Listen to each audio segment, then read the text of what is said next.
আমি পরিমল শুক্লবৈদ্য লোকসভায় সদস্য নির্বাচিত হইয়া ঈশ্বরের নামে শপথ করিতেছি যে আমি বিধির দ্বারা প্রতিষ্ঠিত ভারতের সংবিধানের প্রতি প্রকৃত বিশ্বাস ও অনুগত্য পোষণ করিব।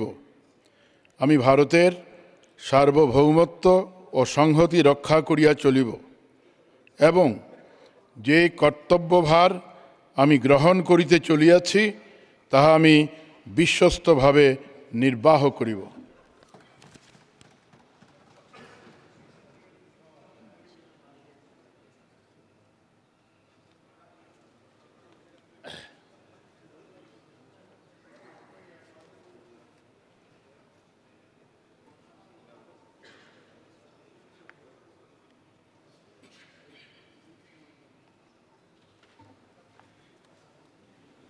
শ্রী প্রদ্যুৎ বরদলৈ।